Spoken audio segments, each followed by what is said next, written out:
Welcome everybody to another episode of Need Some Introduction. I'm your host, Victor, and on this podcast, we're usually watching a show week to week, hoping to introduce you to something new. In today's episode, I'm joined again by Sona, and we're discussing this penultimate episode of Your Friends and Neighbors. Just some general podcast news as usual. If you'd like to support the podcast, recommend this to your friends and family, write us a review, or give us a 5-star rating on your podcatcher of choice. Reach out to us on Spotify in comments or YouTube. Sona and I are planning to have another video episode, a conversation on camera for the finale of Your Friends and Neighbor just a week away. Email us as usual if you'd like to ask any questions or give us any feedback. needssomeintroduction@gmail.com.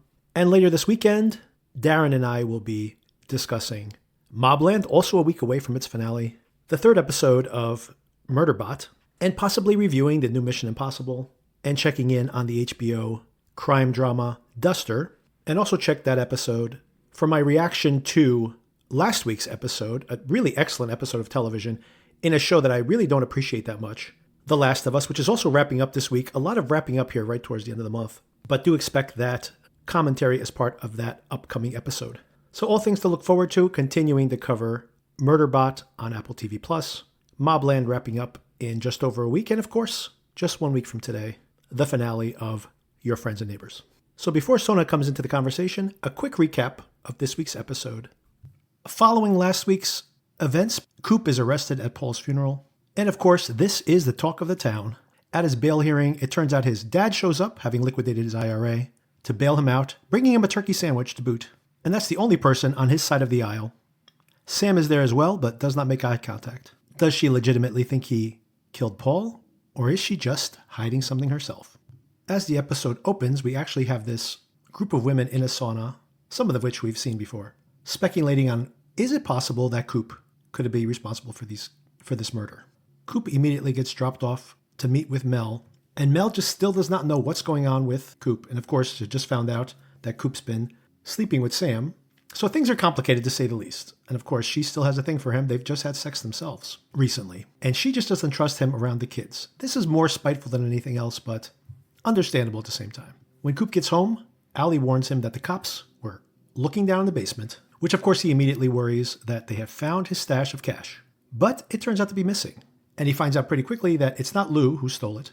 Lou thinks he's a little out of control, and she's not wrong. And she doesn't want to see him again until he's got this legal and personal issues resolved. Of course, it turns out that it's Elena who's taken the cash to pay off her brother's debt to Felix. She's pretty intimidating in her interactions with Felix, so there might be even more dark side to Elena's dark side. Mel and Nick go to a coffee shop where they run into Sam, and Sam accuses Coop of being the murderer of her husband. This conversation gets uglier and uglier, and Mel eventually admits that she just slept with Coop recently. And she says this right in front of Nick. This leads to a fist fight in the coffee shop, which gets caught on camera, and this family goes viral once again in this little enclave. Nick does get her out of the situation, and Sim still seems to be concerned for her, but leaves her standing in the street. Mel is as rudderless at this point as Coop is himself. The kids in school get to deal with their family collapsing in a very public way via these social media posts. And speaking of affairs that are less fun and more problems than they've ever been before, Allie decides to show up at her lover's house to return an album she borrowed from him God knows when, back in high school maybe. That album is Holes, Live Through This. Indeed, if any of these characters can live through this whole situation. He's obviously cheating on his wife, and understandably does not want her showing up at the house unannounced. But Allie has proven herself not to be the most stable person, so buyer beware. That night, Tori finally has an argument with her boyfriend. He's working on the assumption that it's a realistic possibility that her dad did kill Paul. Tori lashes out violently, maybe showing tendencies of her mother, and punches him right in the nuts after accusing him of dating someone who's too young. Shades of mom and dad here. Meanwhile, Coop is interrupted from watching Commando when Nick shows up and punches him in the nose. But they soon make their amends, and that's when Barney shows up, and they decide that it's time to go out to New York and party. Some of Coop's old coworkers are there, and they mention that the business isn't doing as well without Coop around. Perhaps a seed for things to come. At the same club, Nick has attracted the attention of some young women, and all he could do is talk about his circumstance with his current girlfriend. They are uninterested in this. The night's not going as they expected. The guys decide to drink and do some coke and dance very badly. And by dawn, they are breaking into the golf course like a bunch of teenagers. Barney talks about his disappointment with the way his life has gone. And Coop talks about how being a rule follower has not paid off the way he expected. And this is when he finally confesses that he's been robbing from folks. But Barney, luckily, or unluckily, falls asleep at this moment. When Coop gets home, he finds Hunter sleeping on his sofa, and he has a little bonding time with his son, despite all of the drama currently in their lives. He's worried that he's going to jail, and also wants to tell him that he's got a girlfriend. Barney has a heart-to-heart with his wife. She's concerned about his relationship with Coop, and has found that bag of money, and assumes that it's come from him. Thanks to her viral fight at the coffee shop, Mel ends up getting fired from her family counseling job, and Kat has a very pragmatic conversation with Coop. Maybe he should take a lesser plea deal and hope to be out of prison by the time his son is out of college. Coop is not hearing it. I am not going to confess to a crime he did not commit. When Coop gets home, Mel is waiting for him, and she wants him to admit what's been going on. And he, again, is unable to confess what's actually been going on. And she's worried about him, worried about herself, worried about their whole circumstance. What is this going to do to their family and to their kids? And Coop ends the episode going for a jog and reliving the greatest hits of this show up until this point, all of his indiscretions. And he asks himself, how did I not see this coming? To which all the audience out there is saying, how did you not see this coming, my friend? How did you not? All right, let's bring Sona into the conversation and see what she thought of this episode. All right, Sona, so we're here to discuss this most recent episode of Your Friends and Neighbors, which was called, When Did We Become These People? Sona, I ask myself that question constantly when I look at myself in the mirror. Is that true? I don't ask myself that question. I know exactly when I became this person. I guess I've seen it happen over time, slowly. Well, I've had hours of therapy, so I've spent a lot of time talking about how I became the person I am. It's good to be introspective. You know what? Something that our protagonist needs to be a little bit better with. I think everybody in this show needs to be a little better with it. Absolutely. So what did you think of this episode, this penultimate episode of our season 1? Well, it was very puzzling to me as a penultimate episode. Mm-hmm. I did enjoy it, or at least I enjoyed parts of it very much. But I was surprised just because we have spent a lot of time at this point talking about television shows and story arcs and how things are generally constructed. And we've discussed many times in connection with different shows that a lot of things usually happen in the penultimate episode to kind of set us up for the finale. And often I find I enjoy the penultimate episode more than I enjoy the finale. Mm-hmm. Here, I didn't enjoy the penultimate episode more than I enjoyed a lot of the episodes in this season even so far. And I feel like it didn't do all that much to move the plot forward unless there were a lot of things happening that I missed. But nonetheless, I did still enjoy watching it. And I think there was a lot that was good about it. What were your thoughts? I am 100% in agreement with you, as is my wife, by the way. We watched this together last night. She was an episode behind, so I got to rewatch the previous week's episode and then this one almost back to back. And we're all on the same page that she felt the same way. She was like, oh, I enjoyed watching the episode, but was completely vexed as to, okay, so nothing plot-wise advances this week. It's just like more of the same. I mean, I guess there's little incremental movement, but for a penultimate episode where you're thinking like that usually ends on the moment where you're like, this is the thing we need to figure out. Once again, just from a story construction point of view, this is the thing that needs to be solved next week. You know, other things might roll over into next season, but this is the thing. And I'm like, where did we get to in this episode? Right.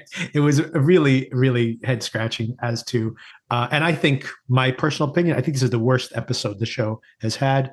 There's been this push and pull of being able to bring in the mystery plots and the thriller aspects of the show with this, marriage drama, which I think is the most effective version of the show for sure. And they've been unable to square that circle. And I think really here in this episode, it's almost like they didn't know what to do with these plot threads. I assume it's all going to culminate in the finale. It better, because I need some kind of hook to not just me. Maybe I'll tune in for a second season just out of curiosity. But I think for them to make this show as popular as they want it to be, there needs to be some juicy hook here at the end. And I'm not even sure, given this episode, what that thing might be. I can't rule out that they're really going to land this plane in the finale, and everything we saw this week is going to be relevant to what happens in the finale. I can't rule it out. It just feels unlikely at this moment. Yes, I agree. Yes. And we'll get into it. Let's dig into it a little bit, because I think there are certain things here that I just don't know what the show is trying to set up, or whether they've just completely forgotten about aspects of the show and that's just breadcrumbs for the future. I don't know. Like I'm kind of confused. But I think the show begins in a really strong place. I really like the sauna scene because it not only gives you a little insight into these women talking amongst themselves, and it's very interesting in this episode that the way they speak in private and the way they speak in public are very, very different, almost contradictory. So that is interesting to see this dynamic when they're in private speaking at this moment. And I also like the fact that it's literally like a podcast, right? It's questions we were asking last week, like, well, that wouldn't make sense. And why would they think he was the killer?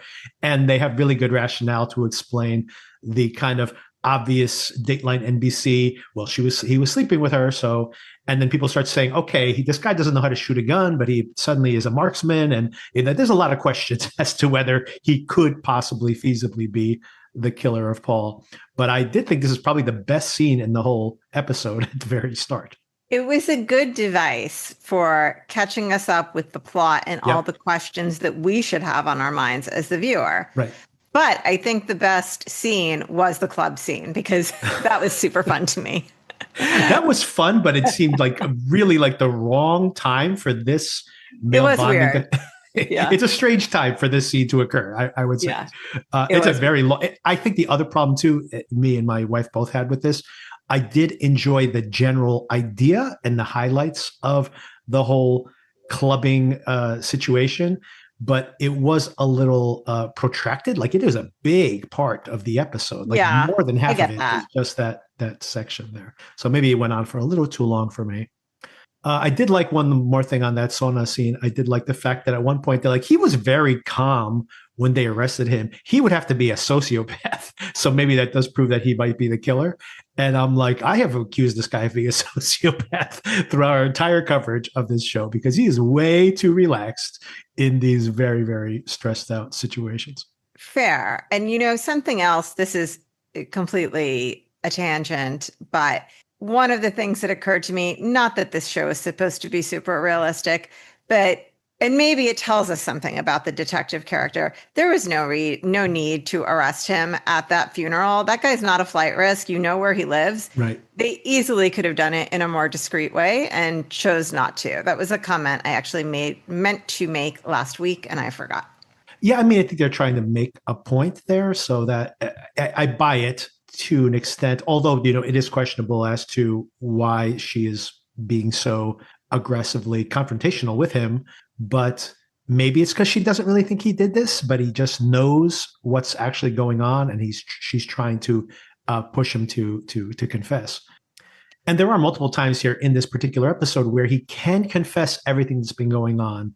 But it is interesting that, maybe it's a metaphor for everything else we've seen in him as well, that he refuses to accept the fact that he's failing at something, and he keeps doubling down on it and doubling down on it. It's the same thing here. He could tell Kat that I was stealing from those houses, and of course that would be embarrassing, but it would give him, if they can prove the fact that that's why he was there, and there would be even potentially proof of this, there's a paper trail that would prove that he has been doing this, it would be a way to get out of this situation, which theoretically is really, really bad for him. But it seems like he still doesn't want to accept that. He wants to hang on to, well, I still have that option of continuing to break into people's homes. In his defense, he did try and tell Barney. He did. And you're right, just before Barney passed out. But it was, yes, he did get the words out of his mouth at least one time. But I mean, he should be telling this to his lawyer too. I mean, think about that. His lawyer would have to keep his confidence. So she could use that in some way, or at least some of that information to provide, for example, what he was actually doing in New York. He was with people when Paul was murdered. That would be a good way to get off the hook. But he doesn't even want to tell her that that's what was going on. So, Right. it is questionable as to whether he just wants things to go back to the way they were. And he thinks that if he just plays his cards right, that this is all going to pan out. But I have a question. Rather than me saying that as a statement, do you think that's where his mind is at, or do you think this is some form of self-destruction? I think there is some sort of refusal to accept reality that's going on for him. Yeah. I feel like I'm the Coop defender between the two of us, Yeah. and you are always so hard on him, in my opinion. And it's interesting that, probably there's something about gender dynamics going on here. I feel like if I was harder on a female character, you would likely defend her. But that's a conversation for another time. So I think there's a bit of denial. I don't know if you've ever had this experience, but I think sometimes when you start saying stuff out loud, it makes it more real than when it's just in your head. Mm-hmm.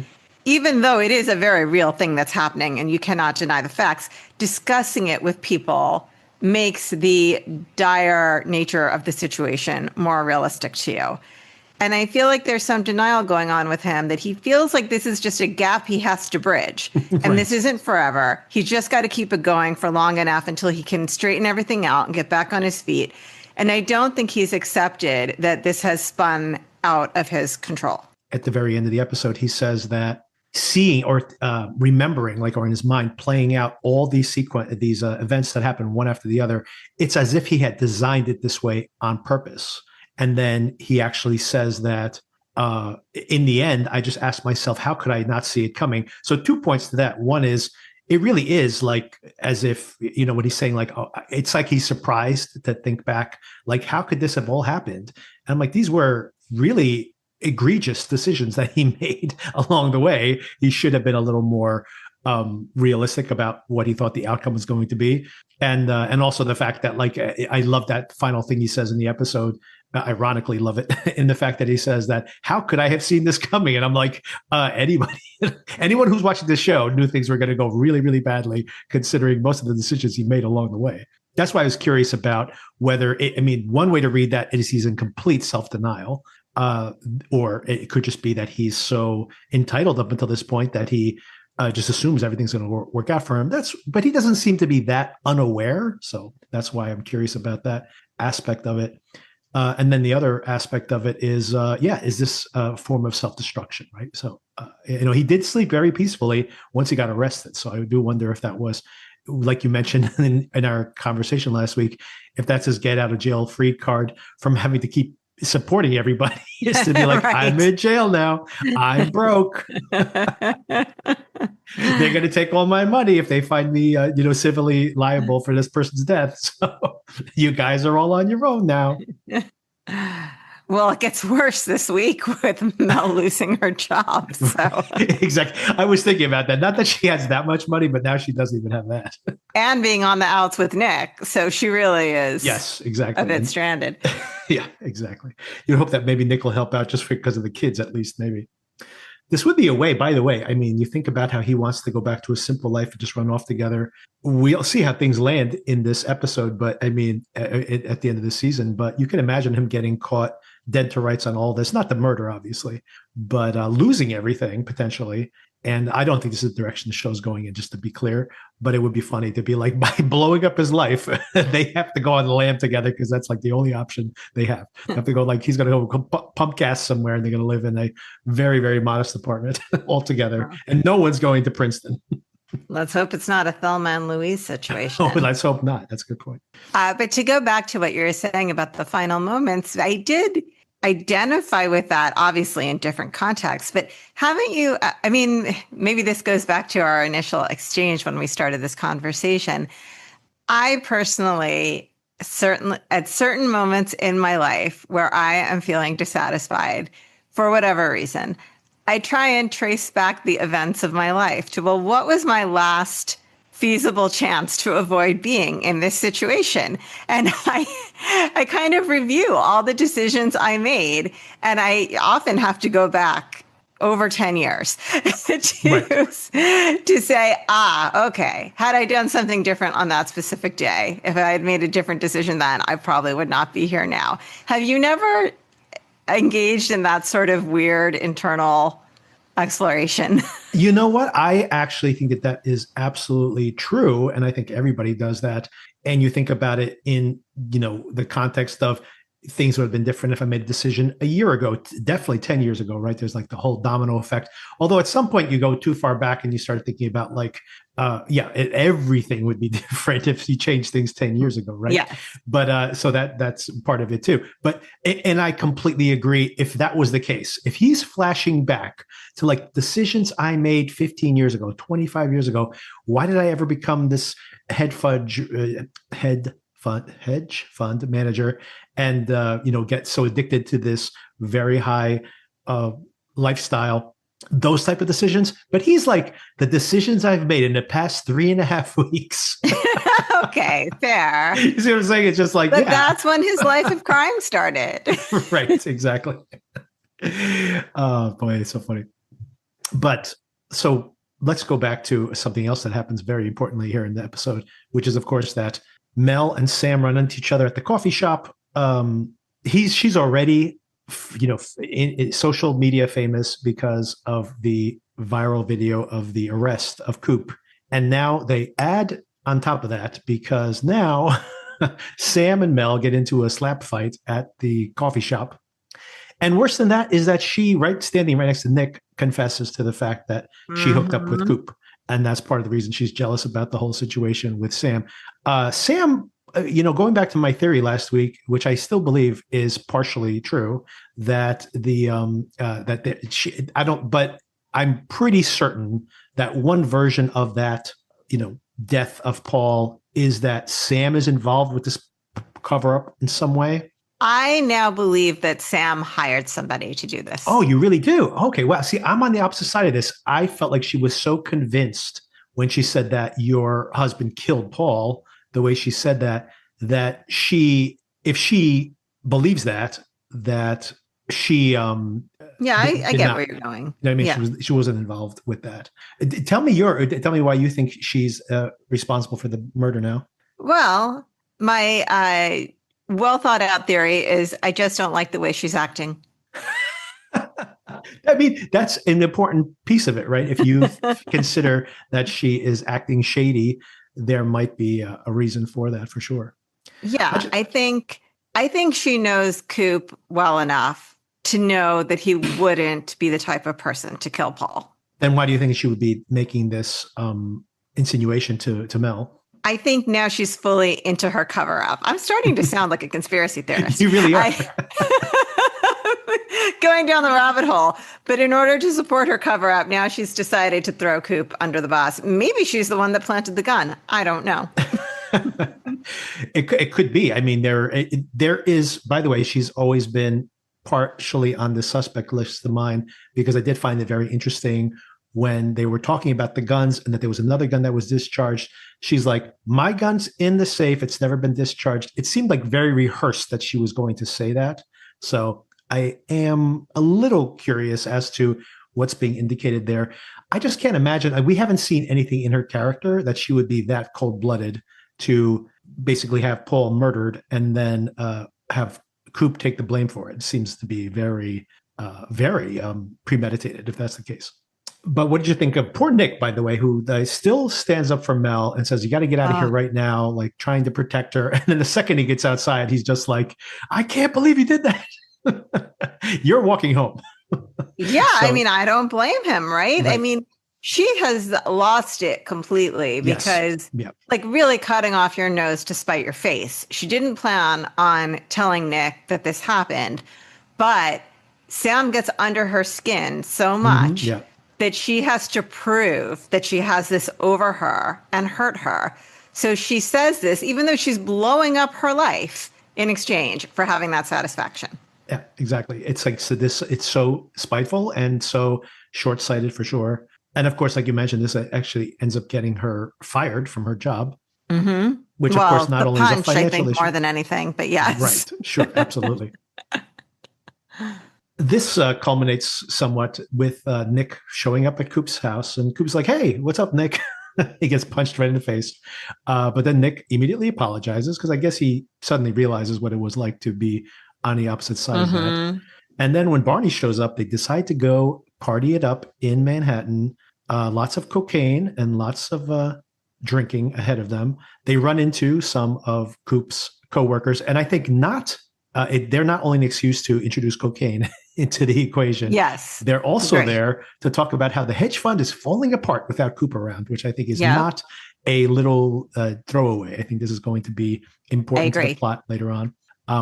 This is your favorite part of the episode. Tell me a little bit about it. I mean, the dancing is so great, first of all. Yes, yes. John Hamm's dancing being featured, just passing in front of the camera back and forth. I love it. And it reminded me a little bit about how we had talked about the club scene in White Lotus. Completely different feel than the Yes. club scene in White Lotus with the three ladies dancing. But I think the same idea that impressed me of, I think dancing in a club is a hard thing to capture the energy of. I mean, I don't know anything about movie making or filmmaking, but it feels to me like that's a hard thing to capture the energy of. But I think they did a really great job here of helping feel like we were there and witnessing this in person. Like the energy of it really came across for me. The freneticness and the drunkenness and the high on cocaine-ness, like all of it translated for me. So I liked that. It was a little contrived for me, but it was still entertaining. My favorite part of it, of course, is the bunch of these middle-aged dudes breaking into the golf course at the end and riding around in the middle of the Yes. night like they're a bunch of teenagers. So that was a lot of fun to see, and also them all passed out on the field the next morning when the sprinklers go off. What did you think of Barney going to his wife at the end of this night of this bender they were on, and she is talking to him about she found the money and she is concerned about be careful of being around Nick. Although she defends him right in that sauna scene, she does not actually believe that Nick is a murderer, but she knows something Coop. bad is going on. Coop, I'm sorry, yeah, Coop, is she knows something bad is going on. Yeah, I liked this scene a lot, actually. Yeah. And I felt it was very realistic of how a husband and wife would interact.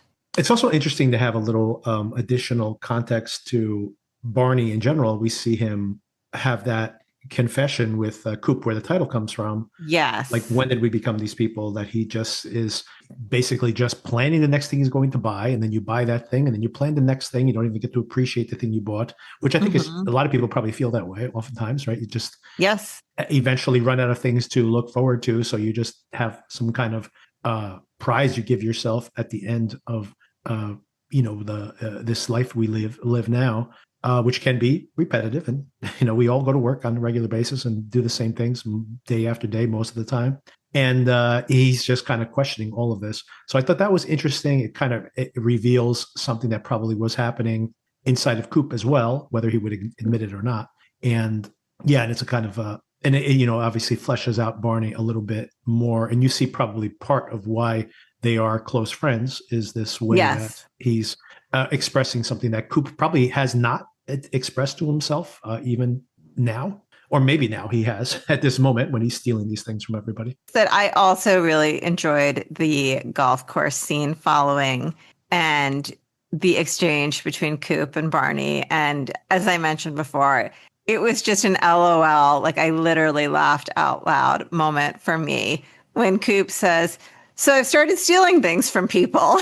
And you realize Barney has passed out. Just passed out, luckily, at that moment. I did also like this idea of like how there is this pecking order of, there's money and there's certain assets and there's whoever you've married and there's whatever kind of, class prestige you may have as well. But I did like this kind of representation of Nick, the way they all look at him and they're like, everywhere he goes, people recognize him. Women are throwing themselves at him. And in a way, like really speaks to Nick being such a loyal guy in really wanting to have this romantic relationship with Mel. Because, yeah, if he just wanted to be completely transactional, he could probably, he's a celebrity. He can find someone to be with any day of the week. But it's interesting to see both of this, that it kind of shows you that Nick is pretty honorable a person, that he doesn't take advantage of these opportunities, which he easily could. And also simultaneously, it shows you this kind of pecking order of, this sexual jealousy that men have. And it's an interesting dynamic to see. Like, you see that with women sometimes, but you don't necessarily see it with men. Also, at the end of this night, it's interesting to see that although Mel has not wanted the kids to get drawn into this whole entire situation, she defends him in public, and then yet doesn't want the kids to be around him. They don't show up at the trial proceedings. It's actually the dad who liquidates his IRA to pay his $250,000 bond. The $250,000 was bail. So I think the bond is 10% of that, I think. Right. I believe that's the case, yeah. But like Coop said, he's going to get killed in the taxes. That's right. You can't take that out early. Yeah, you pay basically just as much in taxes. And although Mel, on the one hand, is defending him, on the other hand, is not letting the kids near him, it's interesting that night, given what's happened in their own home, that Hunter ends up sleeping on his sofa when he gets home and tells him he has a girlfriend.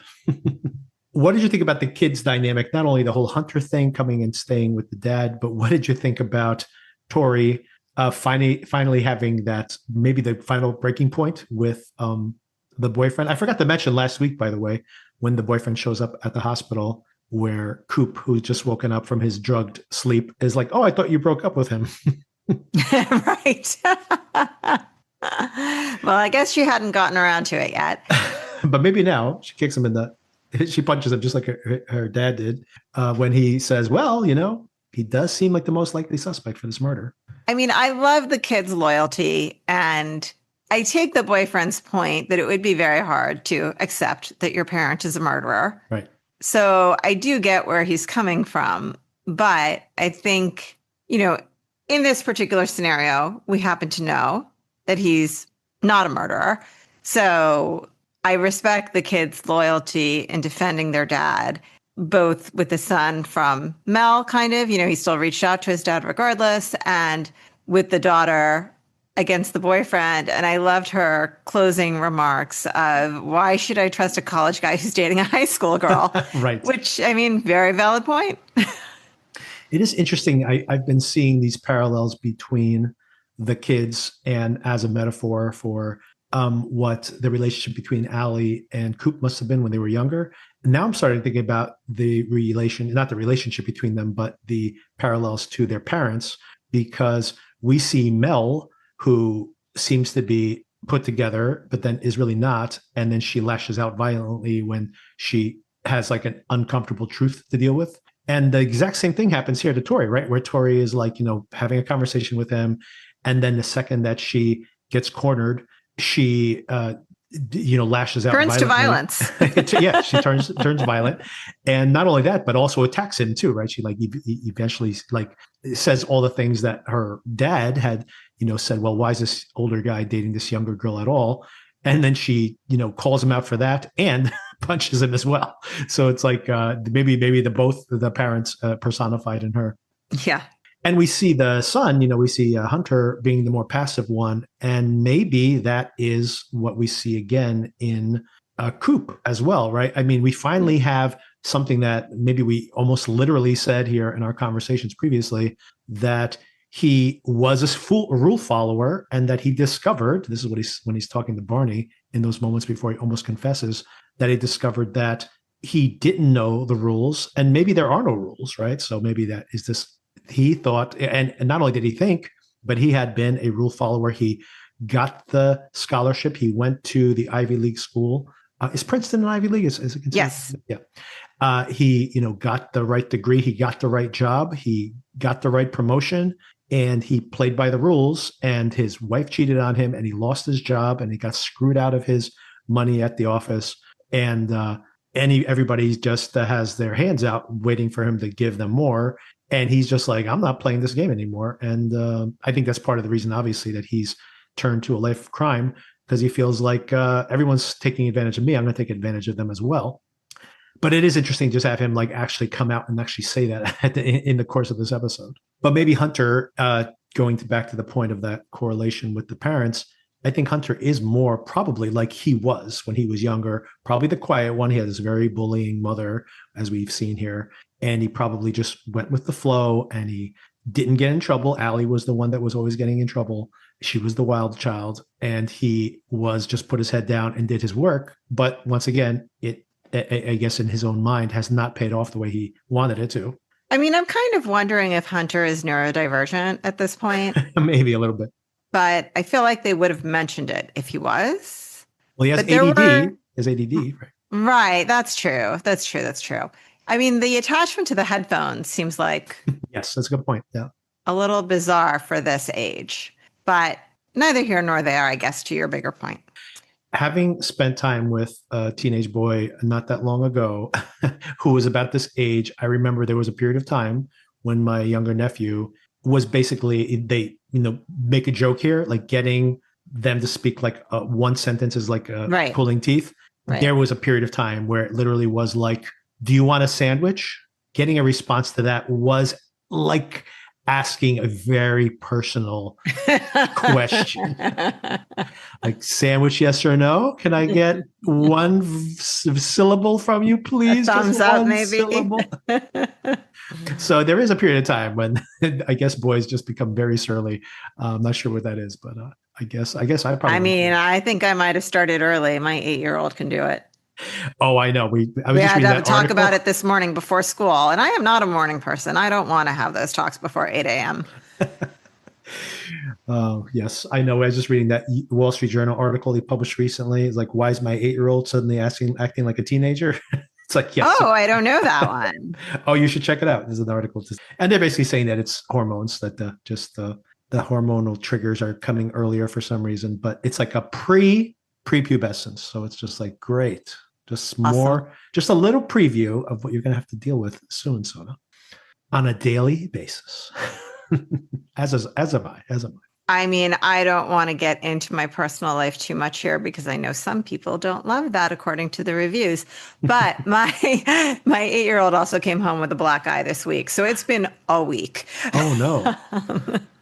Was it a fight or was it an accident? No, he ran face first into a brick wall. Oh, so, okay. Yeah. So I am dealing with a lot of teenager adjacent issues this week, I suppose. Yes. Was it intentionally? Well, he was in a race, okay. But obviously he did not intend to run into the brick wall. But that is how the race ended for him. Well, that was my question, whether it was like, let me see what's going to happen. It's not going to go well. That's testing the laws of physics. Maybe that's a metaphor for what's going on with Coop here as well. So I'll send you some pictures. It's pretty grim. Oh, no. Okay. I want to see. Oh, yeah. It's not good at all. Oh, God. But anyway, we digress. Speaking of sibling dynamics, let's talk about Allie for a minute here. So, yeah, she mentions that she kind of stressed out last week. She doesn't go into details about her being with this guy again, which, of course, Coop is probably not going to want to hear about. But she, speaking of someone who might have issues, emotional issues, she is showing up at his house, wanting to give him a vinyl copy of Live Through This, which I guess they bought back in 1984 together. Was it Live Through This? I didn't pick up on that. Yes, the whole album. Yeah. That's interesting. Yeah. But it definitely has the feel of, a teenager returning a hoodie. Yeah. And leaving the album right there on the steps. I got to tell you, vinyl goes for a lot now. If that's an original 1994, she probably could get something nice on that on eBay. That's at least $100 on eBay, I'd say. Wow. And she needs the money. But what do you think this portends for the finale? I was worried, by the way, when he got home and he was calling for Allie, and then he looks into the living room and it's actually just Hunter sleeping there. But I got worried for a second. She does not seem to be well right now. Yeah, I think she's probably, I don't know where she's at with her meds, but it feels like she is going to be triggered into a bad cycle. So everybody in this episode is keeping a secret or is lying. I guess that's on the show in general, and I guess it's one of the themes here in general. But Interesting that we have an actual like hidey hole hidden thing down in the basement. Allie, in that conversation with Coop, mentions that you should check the basement. They spent a lot of time down there. He immediately freaks out, like, oh my God, they found my stash. If they have that as evidence, how am I going to explain that? He runs downstairs, looks, but nope, it's not there. And he knows it's not the cops that took it, because the cops would have mentioned that they found this stuff, or they would put it into their evidence pile somehow. So someone has ripped them off. And his first thought is that it's Lou. That's a very strange first thought. Yeah, I guess he was trying to tick through the people that know what he's doing and would do this. But obviously, there is a much more obvious. A much more obvious. I was trying to not use obvious again because I introed with obviously. But yes, there's a much more obvious suspect right under his nose, almost literally. A couple of things that are interesting in the conversation with Lou. One is that he said, well, and this explains maybe where he feels that he got screwed over by Lou anyway, because he does say correctly that the art dealer got his information from her, which is true. And she goes, well, I did do that, but only because, it could have been even worse. He could have tried to kill you. I'm not sure why he's showing up at Lou's pawn shop, by the way. If anyone is tailing him, you don't want to have you turning up at the pawn shop, I would say. Although I guess you could just say, hey, he lost his job or whatever. He's been pawning stuff. I guess there's ways around that conversation. But she does admit that it was indeed her who told the art dealer where he lives. But in a way, she says anyway that it was to protect him from something even worse. But now that he's done his no damage, he's willing to do business again. Another thing that's a breadcrumb here, I think, for potentially, at least if not explicitly, bringing him back in the finale, having that door open for future episodes, possibly, just to have him possibly still a character in this show. But she says to him, look, you are a mess right now. You had some potential, but this is not going well. And you are obviously under a microscope, and you don't come back here again until this is all resolved, which makes perfect sense. That's the most logical thing that anyone says in this whole entire episode of television, practically. And he still hasn't figured out, apparently, that it was Elena who stole the goods to get that $200,000 to get her brother. Yeah, I mean, we aren't literally told this, but I think it's the only conclusion. Oh, yeah, absolutely. Yeah. And we're not literally told, like you mentioned, but there's also the fact that, like, when they open the bag, we see like the roll of cash, which was like the very first thing that Coop ever stole. Yeah. So it's like, pretty explicit that this is where he's been storing all the cash he has. And I assume all the money gets from the pawned goods as well. Was it exactly $150,000? Because she didn't leave him anything. I mean, maybe it's a happy coincidence, or maybe she kept the rest. I don't know. Maybe she just pocketed the rest. Exactly. Yeah. And it's also possible that theoretically, if she knows that the cops, she's seen in the news that the cops are investigating, and she's like, she might have just thought, like, I need to get that money if it's still there. And then, if she knows where the money is and she grabbed it, then you might be right. She might have taken the rest and just put it in her pocket, because it's like, if you leave $80,000 or $100,000 there, it's not like it's not suspicious if someone else finds it. So she's taking all of it, and maybe Coop will finally show up at her doorstep and she'll be like, I have the rest of your money. I just needed this much. Right. So, yeah. And if he never shows up, then she just keeps it. Right. If he just goes to jail, then she just keeps the money. Win-win. Exactly. But I think she's not being duplicitous here. I think she probably, it does not make sense that he just happened to have exactly the amount of money she needed. And and I think that she probably just took it, and whatever's remainder, she's going to live off of it until he comes knocking.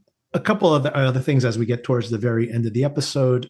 There's a conversation with Kat. What do you think about Kat's opinion here? First of all, he obviously doesn't tell her, even though she's like, I know you're hiding something from me. Tell me. He seems to be contemplating it, will not tell her, even though, once again, it would give him an alibi. He was in the house that night, but he was physically in New York City, miles and miles and miles away, when this guy was dead. This guy was dead way before he showed up at the house, and he has an alibi, but he will not give it because he's still hoping that this is all going to work out somehow. But how do you feel about Kat's opinion in general? Just saying, like, look, they found your blood at the scene. You said you had your DNA anyway. your DNA could be there because you were sleeping with her. Now we know you've been in and out of that house. But they found the gun in your car also. And you're just going to simply go by and say, hey, this is, just take the deal. You can't, there's no way out of this. I do think that the job of many criminal defense lawyers is really making deals rather than actually getting an acquittal. So I think that is probably where she excels rather than in actually putting on a trial and getting a not guilty verdict. So this is probably what she knows. And, she's good at it. So I understand why she's framing it that way.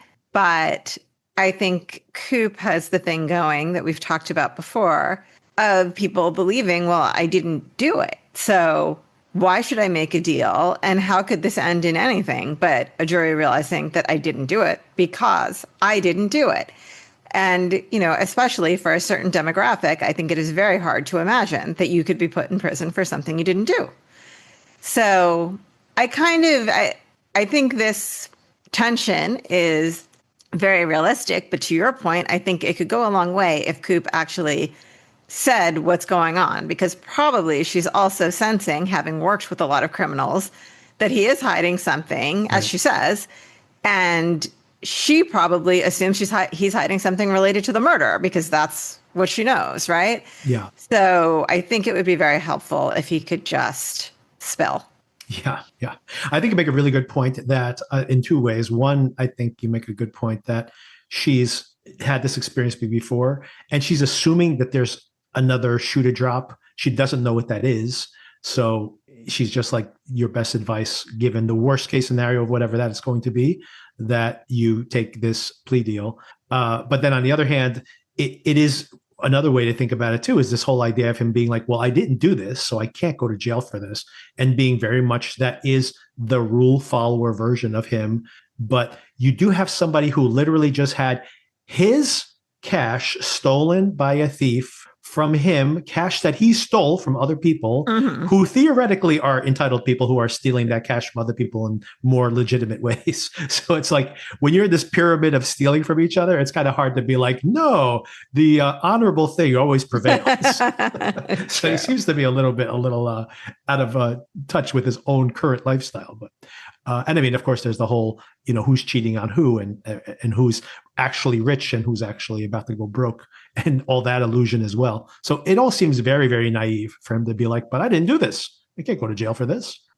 Which a second follow-up question on that is, she says, if you take this plea deal, I don't know what the plea deal is. Maybe we'll have actual details about it. If you take this plea deal, you could be out of jail before Hunter's out of college, like a 4 or 5 year for a premeditated murder. I guess they would say, what, maybe it's self-defense. Is that what they're going to try to go for a 5-year plea deal? What charge could get him out of jail in 5 years? Again, not a criminal lawyer, don't have criminal experience. So I feel like it would have to be pled to some sort of manslaughter, but yeah, usually there's some sort of allocution where you explain exactly what happened. Right. So I don't know what he would explain that would make that make sense, but maybe. I mean, he could fabricate his story because the gun is missing. You could say he was there. I didn't know Sam was out of town, which is a lie. We got into a gunfight. He did discharge a weapon. And then it said, like, and why did you throw away the gun? And he could just be like, oh, I panicked. I took the gun and I ran away. So none of that actually happened, obviously. But you could imagine a version of this where it's like, I shot in self-defense. And then it's some kind of manslaughter, right? Yeah, but you kept one gun and not the other. Yeah, it doesn't make any sense. Yeah, exactly. I threw away the other gun, but kept this one. A lot of questions about that. But of course, I think they would take that plea deal if he elocuted to that, because could you imagine going in court and being like, no, you did this murder. That's why you took the gun. And it's like, oh, so what gun? The gun he discharged. Oh, you mean he discharged a gun? Like the defense would, the prosecutors, I should say, would have to ask questions of their own case that they probably don't want to. If they want to make this as a premeditated murder, then you can't start saying like, oh, where's the gun that he shot at you? Oh, he shot at me? Then it was self-defense, right? Like there's too many, they probably would just want to get this off their books as quickly as possible, even though it makes no sense that gun is missing. Agreed on that. But I don't think any of that happened. If you want to know my theory, I'm not going to regurgitate it now, but I basically tried to, by the way, my wife just saw this episode yesterday, like I mentioned, and I tried to explain my theory of the case that I outlined last week. And she was so confused. She was very confused at what I was trying to say. I'm like, maybe. See, the conspiracy theory that I have going is much easier. Yes, yes. Hey, you know what? Yours is much cleaner for sure. That's Sam, right? I mean, except that I have no idea who actually did it. And I don't have any explanation for the other gun or any of that. But okay, let me flesh this out a little more. Like Sam lured Paul to the house. Yeah.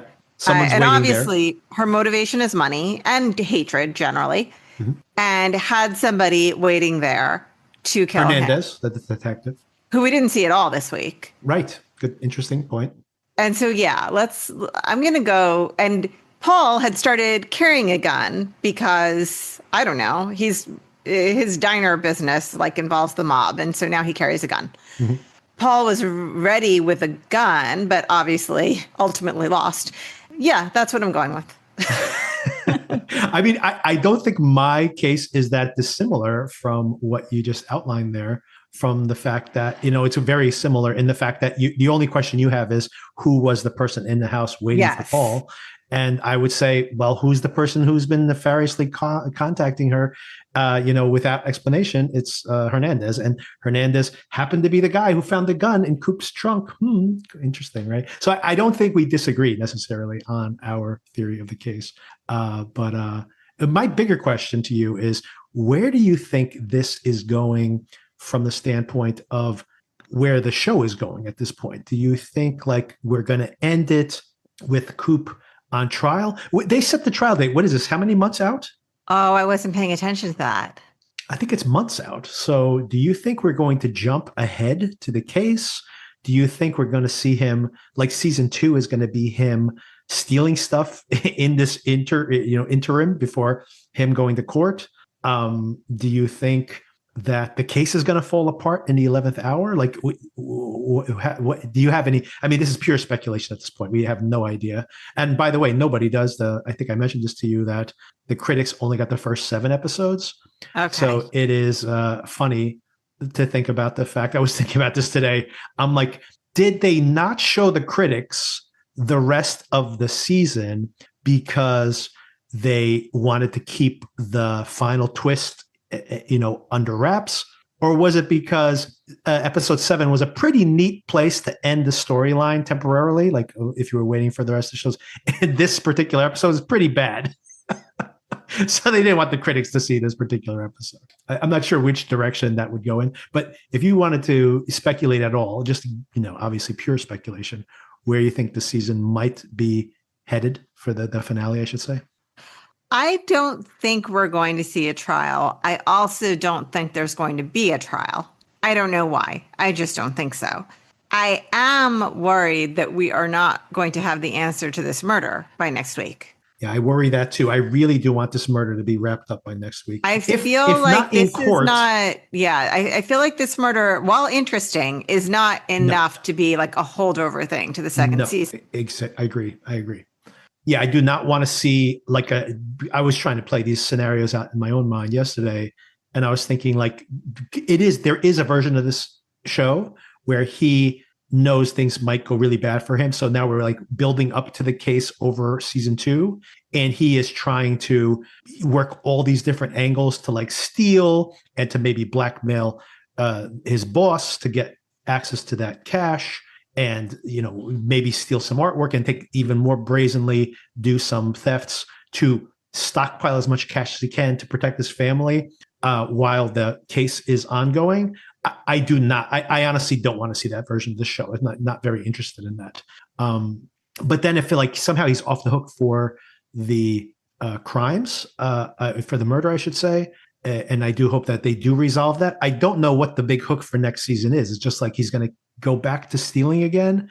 I'm not sure where. I honestly don't know, and in a good way. I prefer where I don't know exactly what's going to come in the finale. Well, as long as it doesn't end up being disappointing. Exactly, I do want it to be satisfying. Exactly. Yeah, I don't mind not knowing, as long as in the end I'm like, wow, that was great.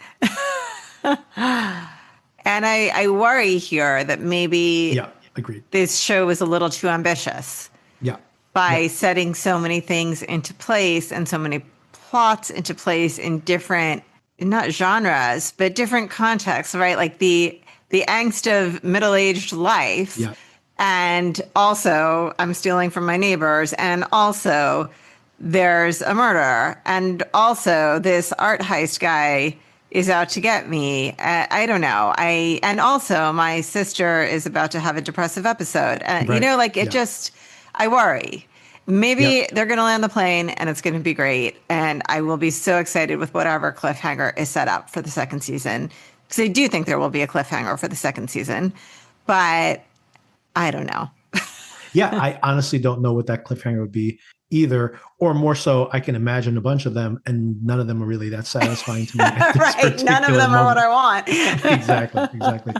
And to your broader point, I agree. I was just talking to my wife about this last night as well, that I think that my preferred version of the show, and it's always a problem I have where I'm trying to compare the show to an imagined version of it, but my preferred version of it, I think, like you mentioned, it is that midlife crisis show where he is committing these crimes and potentially discovering the secrets that his neighbors have and potentially using that to blackmail, and basically him becoming more and more duplicitous and maybe getting more and more distanced from the person he was, one crime at a time, but much more low stakes than this. Like, I assumed that kind of was the show we were going to get, and it would be much more psychological. And as soon as like they started to really be like, well, the cops are onto the thefts right away, and now this murder plot being thrown in here, I'm like, I don't know if I needed all that extra stuff. Like, I mean, I honestly could have Right. just seen him slowly lying to everyone around him, getting away with crimes like stealing something really egregious and being like, this is too far. Someone's going to notice. And nobody notices. And he's like, oh, great. I can even be more bold. And so really seeing him become corrupted, going Yeah. from being very straight laced and playing by the rules, and then getting screwed over, and then becoming truly more and more nefarious, starting to blackmail people who were his friends. And that is, for me, is interesting, like seeing a character turn really dark over an incremental period of time. And as soon as they were like, onto the thefts right away, and the cops became a bigger part of the plot, I'm like, I don't know if we really need this to be a cop procedural too. Like, For real. it's too much. I think it's overloaded. Yeah. Yeah, but maybe what I described is the show wants to be, and it's just getting this is like a throat clearing for that version of the show I just described. It is possible that like this all blows over, that they're like, oh, you weren't responsible for this at all, we apologize. And he's like, oh, I got away with it, I got away with all these crimes I've committed. Now he is that emboldened Maybe. criminal from that point on. Yeah. Right? Maybe that And could he happen. blackmailed Kat, and it all worked out for him. And maybe he does become that more and more nefarious character because he gets smarter about what he's doing. And maybe all of this season was like him potentially learning these lessons, having to deal with these consequences. And then in the end, it's all for naught. Like, no, he doesn't face any consequences, which is unfortunately often the case for entitled people, right? So maybe that's where we're getting around to. But I would, in general, prefer that we get that other version of the show next year. Yeah. I get what you're saying. And I haven't thought it through enough yet, but I definitely don't disagree with you. And yeah, then we circle back to those final moments where he is jogging. He goes for a jog. He's had that conversation with Mel. She is intriguingly finally taking being accountable for her own actions and saying like, oh, he's like, oh, you ruined your life temporarily anyway, or lost your job defending my honor. And she's like, no, I did this all on my own. And so at least she's taking accountability that these are her own decisions that are being made. Yeah, and it was like an echoing of her conversation with her boss, right? Where Right. she's, we're putting you on leave because of Coop? No, because of you. Right. Exactly. And then she pulls over after she leaves and breaks down, and she obviously is very confused at what she actually wants in her life right now, and feels bad for Coop, who's obviously taking the brunt of this, and maybe feeling a little bit responsible that even though she doesn't know about the thefts, that she might just think that he's unraveling. And part of that, of course, has to do with this his marriage unraveling, which was maybe his stability point in his life. So she's feeling guilty about that, and the financial aspect of it is, on top of that, that he's dealing with. And then he goes for that jog, and he has that internal narrative, which I thought was really rough. But trying to put a point on this, like trying to give the episode, which is pretty formless, have some shape by him having this moment, this revelation. Yeah. How did I come to this? I'll tell you how you came to this. You started stealing stuff from your friends. I could never have foreseen that this would go badly. And then I went into cahoots with my wife's current lover's maid. And now there's 25 people who know what I'm doing. I don't know how I got into this predicament. But don't you think the point of that whole thing is he's saying, obviously, it ended here. How did I not know? Well, I mean, I think that is the revelation that, and I think dovetailed or, including that statement he makes that in a way, like playing everything back, it's like as if I did this to myself on purpose, right? Right. And I'm like, yeah, so maybe that is him having that revelation. He is self-aware. It's just, like you said, this is a very short period of time. He's just processing it now, Victor. Yeah, I mean, if it was 4 weeks until he slips in the blood, and then this is whatever, days, weeks after that discovery, I mean, it's been like a month and a half. Yeah. At most. He still has bruises from the beating, which happens the day that they find the body, right? Like, think about that. So they find the body. It's the same day he gets beaten up. Or no, actually, they find the body. He gets questioned. I can't remember the timeline on that, but it certainly is close in time, even if it's not the same day. Yeah, I mean, this is like a week after, which, by the way, is still very fast that this would all happen within such a short period of time. Because now I'm just playing it back in my head. They question him. He goes to Princeton. He comes back from Princeton, and they arrest him for they basically find the body while he's on that Princeton trip, right? Because he slipped in the blood the night before he left. So the maid shows up the next day. The investigation ties back to him. He's only been gone for a couple of days. He's in the hospital. He's still bruised from the beating, which, he's only out of the hospital a day or two. Yeah, I mean, he probably has a concussion. They just haven't mentioned it. Right. So it's just a week past. But I just remembered while you were retracing all those events, another bit of evidence I have in favor of Sam being involved, which is last week when she was questioned at the police department, and I think it was when they showed her the nanny cam footage. Yeah. When she leaves, she's furiously texting somebody. Yes. And we assume that it's Coop. Right. Then no reference is ever made to that with Coop. So I wonder if she was texting whoever is really involved.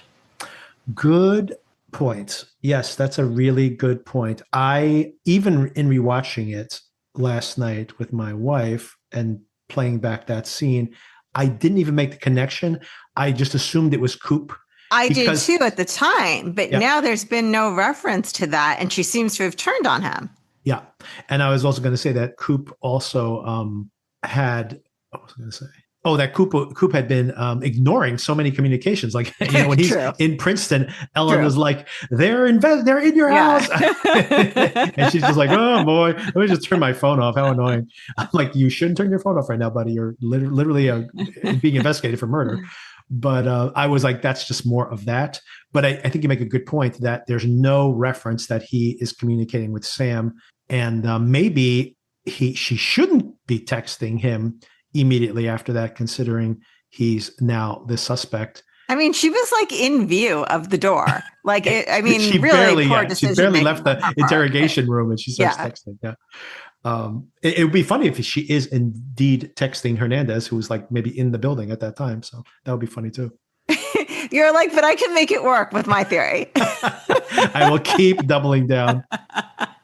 I'm going to keep going back to that evidence point, which is just like she's sitting there in the bar or in her house. I forget, or maybe in both. I think at one point it's in the bar and she keeps getting this phone call and she's ignoring it. Oh, she's in the bar in her hotel because she's staying in a hotel. So she's ignoring this call and they're like, what is that? And she just ignores it. And we're like, why is she ignoring that phone call? And then that night at the very end of the episode, we see that it's Hernandez who's calling her. And why is Hernandez, even if he's investigating, why is he calling her in the middle of the night? I don't think so. And if Hernandez is tied into this, he is the guy who found the gun in Coop's trunk. So I do suspect. And of course, that would be the other thing too. It's like, I don't think it's a coincidence that Coop's trunk keeps popping open and that he throws the gun in there. It just becomes a very convenient place for him to place the weapon, which is then in view as well, because it's not like he broke the trunk open to put the gun in there. He could have hidden it somewhere else in the garage, but just a convenient little spot to throw it into. But anyway, that's my theory. I still say you're Hernandez right. did it. As I'm thinking about it, it very well could be a combination of our theories. Right. Yeah, I think that, and where I was like, Sam isn't fully aware of this. I really like the fact that you're mentioning that frantic texting, that maybe Sam is in cahoots. Yeah. Although I didn't think so. A couple other things I want to touch base with you real quick. One is, since the last time we've spoken, so not only have the Knicks made it. Oh my God! To the next round. What a roller coaster. Yes. Not only did they advance for the first time in 25 years, I almost turned the TV off. They were up by 14 points. I'm like, wow, it's only 2 minutes left in this I went game. to sleep. What a shocker. And then I woke up in overtime. And that has literally never happened, by the way, just so if you were aware of that. It's not. Yeah, no, they've made it clear that that's literally never happened. It's not only the 14 points that they made up. It's the fact that the Knicks were still scoring. It wasn't like they stopped scoring. It was a 20 points, at 26 points. 26 points between the two teams in a 2-minute period. That is absolutely insane. Insane amount of scoring. And those threes were just, they could not hit a three. It was incredible. But yeah, in a terrible way. And then of course the overtime was nearly tied as well. So it's pretty nuts. But at least it's an exciting game. And by the way, we have another one tonight, so we will see if they can tie it up. Very important game tonight. Anyway, I will be watching that for sure. I saw the Mission Impossible movie. I saw a preview of it. Good, disappointing. The last action sequence, it's what's on the poster. Everybody, I just want to say that this is Tom Cruise doing his own stunt work. Not only him, but a lot of it, because he's on face the whole entire time, on a biplane. And in the trailer, the stuff they show you in the trailer, it looks like, oh, this is crazy. He was basically hanging on to the wing. That I thought that was it. That's a 62-year-old man. That's right. Crazy enough, right? That's not what he's doing. This thing does loop-de-loops. He flips over from one wing to the other and catches himself and stuff. I'm like, this is insane. And by the way, the movie is maybe the worst of the Mission Impossible movies. They try to tie them all together. The first hour has like no action in it, and they're leaning onto all these secondary characters that you think we care about. Anyway, it's a little bit of a slog, and all these movies have become pretty long. I actually kind of liked the last one. It didn't have any really early giant set piece like the Roman stairs sequence from the second movie, which is so absolutely hilarious. One of the greatest stunts of all times, and so funny and so much fun. There's nothing like that in this movie early on. But even if you hate the rest of the movie, which I do not hate, but even if you hate the rest of the movie, the last half hour of this movie is like absolutely jaw-dropping. It's insane. And like, I mean, if this is his coup de grace on this series, like, holy cow, like this guy really has putting his life on the line in every one of these movies. And this is one of the most absolutely jaw-dropping action sequences, just to see this guy, literally hanging onto this plane by a whisker. It's insane. It's absolutely insane. I hope he doesn't make any more of these. I got to say, if the next one comes out when he's 65, like, he's definitely going to kill himself making these movies. He's got to stop. He really does. Oh, and one more thing I wanted to shout out to you, Sona, is Sirens, which just premiered on Netflix yesterday. This is Julianne Moore playing very much like a Masha character from Nine Perfect Strangers, where she is kind of like a cult leader, this billionaire. There's these two sisters. One of them is that the younger one is like her personal assistant. The older one, who's played by Megan Fahey from The White Lotus, shows up as the like white trash sister, who actually seems to be the one with her head put on right, even though at first she seems to be like this really abrasive, unlikable character. Anyway, this seems to have some ingredients that I would be interested in. I have to tell you, Sona, I tried to watch this. There's only 4 episodes. It's only 4 episodes of this show. So I'm like, well, this would be a very easy binge. This 1 hour of this, which wasn't even an hour long, maybe 50 minutes, seemed like 3 hours to me. And I absolutely hated every moment of this. Oh my gosh. I think this is probably going to be a pretty popular show. I could not watch it. But not for me. But not for me. Julianne Moore, though, terrific. She's really, really good in the role. There's just not enough of her. There's more of the sisters. And Kevin Bacon's in it, although not in this episode, by the way. I needed to see Kevin Bacon before the end of the episode for me to even make an attempt to keep going with this show. I wanted to see Kevin Bacon. Story of my life. And I thought that Julianne Moore was terrific. It really so much fun in that character, but there's just not enough of her in it. And I was just like, man, make this episode end. I could not wait for it to be over. Maybe try out the first episode. You might like it. I don't know if I can go back after that first episode, but okay. Thanks for that resounding endorsement. I just know that it's going to be popular. So I do want to call out that it didn't work for me. Thank you again, Sona, for the conversation. And we will regroup in a week from today to discuss the finale and see how it all lands next week. Can't wait. Go Knicks. Go Knicks. Go New York. Go New York. Go. All right. Thanks. Bye. Bye.